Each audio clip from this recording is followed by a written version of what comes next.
लालू जी स्वयं जो समनपुरा के लोग आते थे उनके साथ लाठियां भांजते थे, लाठियां खेलते थे। इस बार भी आपने देखा होगा श्रीमती राबड़ी देवी जी जो आस्था है, जो तरीका है, उसके हिसाब से उन्होंने ये काम किया। लेकिन उसके साथ साथ तेज प्रताप जी ने लाठियां भांजी कि श्रीमती राबड़ी देवी जी छठ पूजा भी करती हैं, शिवरात्रि भी करती हैं, और जो मकर संक्रांति का मौका होता है उस समय दही चूड़ा भोज का भी आयोजन करती है। और लालू जी जिस तरह से आप देखे होंगे छठ पूजा के समय में खरना का प्रसाद का जो वितरण होता है, श्रीमती राबड़ी देवी जी स्वयं अपने आकर के जो अपने मुस्लिम भाई हैं उनको खरना का प्रसाद खिलाती हैं, और मुस्लिम भाई भी बहुत ही अकीदत के साथ, एहतराम के साथ उस प्रसाद को खाने का काम करते हैं। जो भारत, जो गंगा जमुनी संस्कृति का एक मजबूत स्तंभ रहा है, भारत जो अनेकता में एकता का मिसाल रहा है, ये उसको मजबूती प्रदान करता है। और जहाँ तक श्रीमती राबड़ी देवी जी का मामला है, राबड़ी देवी जी के घर पर या लालू जी के परिवार के बीच समनपुरा के लोग जो मुहर्रम का ताजिया जुलूस है उसको लेकर के आते रहे हैं। पटना में एक बाबा आया और उसने कहा कि हम पर्ची निकालते हैं, तो सवाल उठा, कई लोग ने कहा कि ये तो पाखंड है। लेकिन क्या सिर्फ पाखंड वही है? ये मानते हैं कि पर्ची निकालना पाखंड है, लेकिन अब राष्ट्रीय जनता दल और जो बिहार के पूर्व मुख्यमंत्री राबड़ी देवी हैं उन पर सवाल उठ रहा है कि अगर पर्ची निकालना पाखंड है तो जो ताजिया के सामने वो पूजा कर रही वो क्या है। हमारे साथ एजाज अहमद जी हैं, प्रवक्ता हैं। ये पाखंड है कि नहीं? पर्ची वाला में तो बोल रहे थे आप कि एक बाबा आया है पर्ची निकालता, सब पाखंडी है, तो ये भी तो पाखंड है। देखिए, पाखंड नहीं इसको कहेंगे, एक दूसरे के प्रति जो मोहब्बत है, जो शफकत है, जो एक दूसरे के धर्म का आदर है, उसको आगे बढ़ाने का ये सिलसिला है। और इसके प्रति सबको अपने हिसाब से जो आप इबादत करते हैं या जो आप प्रार्थना करते हैं उसके अनुसार हर लोग एक दूसरे के धर्मों के प्रति जो प्रेम है उसका प्रदर्शन करते हैं, ताकि जो भारत, जो गंगा जमुनी संस्कृति का एक मजबूत स्तंभ रहा है, भारत जो अनेकता में एकता का मिसाल रहा है, ये उसको मजबूती प्रदान करता है। और जहाँ तक श्रीमती राबड़ी देवी जी का मामला है, राबड़ी देवी जी के घर पर या लालू जी के परिवार के बीच समनपुरा के लोग जो मुहर्रम का ताजिया जुलूस है उसको लेकर के आते रहे हैं। जब लालू जी नेता प्रतिपक्ष थे तब भी वेटनरी कॉलेज में लोग लेकर के आते थे, जब माननीय मुख्यमंत्री के रूप में लालू जी थे तब भी, जब श्रीमती राबड़ी देवी जी थे तब भी, और जब विपक्ष में थे तब भी। चूँकि जो शफकत है, जो परस्पर संबंध है, जो प्रेम भाव है, वो एक दूसरे के साथ परस्पर संबंधों को आयाम देने से मिलता है।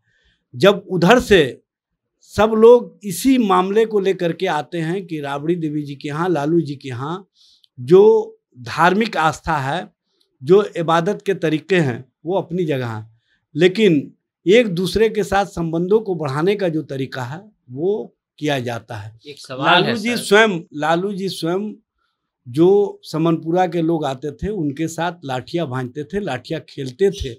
इस बार भी आपने देखा होगा श्रीमती राबड़ी देवी जी जो आस्था है, जो तरीका है, उसके हिसाब से उन्होंने ये काम किया। लेकिन उसके साथ साथ तेज प्रताप जी ने लाठियां भांजी।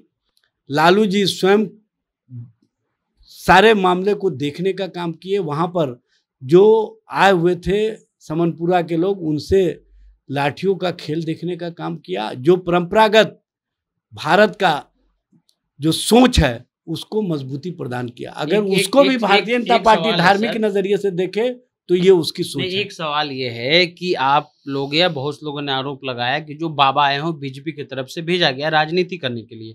हैं तो बाबा, लेकिन उसका इस्तेमाल राजनीति में होगा, और ये सच भी है क्योंकि हमेशा बीजेपी ये करती आई है। यही सवाल आप पर उठ रहे हैं कि जैसे वो लोग बाबा को भेज करके राजनीति कर रहे हैं, अब आप पर आरोप लग रहा है कि आप लोग भी ताजिया को पूछ करके तुष्टिकरण। नहीं, देखिए इसमें कहीं कोई मामला नहीं है। सबको पता है कि श्रीमती राबड़ी देवी जी छठ पूजा भी करती हैं, शिवरात्रि भी करती हैं, और जो मकर संक्रांति का मौका होता है उस समय दही चूड़ा भोज का भी आयोजन करती हैं। और लालू जी जिस तरह से आप देखे होंगे छठ पूजा के समय में खरना का प्रसाद का जो वितरण होता है, श्रीमती राबड़ी देवी जी स्वयं अपने आकर के जो अपने मुस्लिम भाई हैं उनको खरना का प्रसाद खिलाती हैं, और मुस्लिम भाई भी बहुत ही अकीदत के साथ, एहतराम के साथ उस प्रसाद को खाने का काम करते हैं। ये एक दूसरे के प्रति मोहब्बत को दर्शाता है, पाखंड नहीं है ये मोहब्बत है। ये परस्पर संबंधों को नया आयाम मिलता है, एक तरीका है एक दूसरे के साथ जुड़ने का।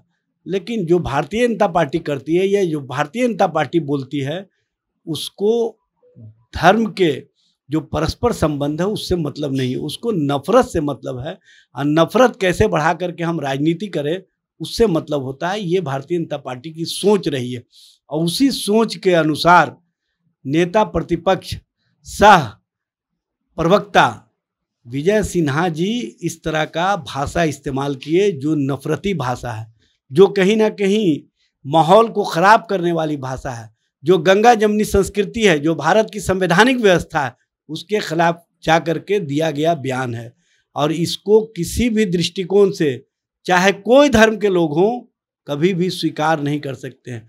सभी धर्म के लोग एक दूसरे के साथ मजबूत संबंध और मजबूत आयाम को आगे बढ़ाने का काम करते हैं। यही भारतीय संस्कृति की पहचान है। चलिए, तो भाई पाखंड क्या है आप ही बताइए, लेकिन सवाल तो ये जरूर होगा। लेकिन दूसरा चीज ये है कि नफरत, धर्म जो है पहले शांति देता था, अब धर्म जो है वो एक दूसरे को नफरत देता है, लेकिन धर्म नहीं देता है। जो धर्म के ठेकेदार हैं, जो अपने आप को कोई कहते हैं कि हम सनातनी हैं, कोई कहते हैं कि हम धर्म को इतना मानने वाले हैं, हालांकि जो उग्र हैं, जो कहते हैं कि हम सनातनी हैं, जो कहते हैं कि हम कट्टर हिंदू हैं, तो समझ लीजिए कि वो सांप्रदायिक होते हैं, चाहे किसी भी धर्म के हो, चाहे वो कट्टर इस्लामिक हो या कट्टर हिंदू हो, वो दोनों सांप्रदायिक है। तो धर्म जो है वो शांति के लिए जाना जाता है, नफरत के लिए नहीं। फिलहाल आप जनता जंक्शन देख रहे थे।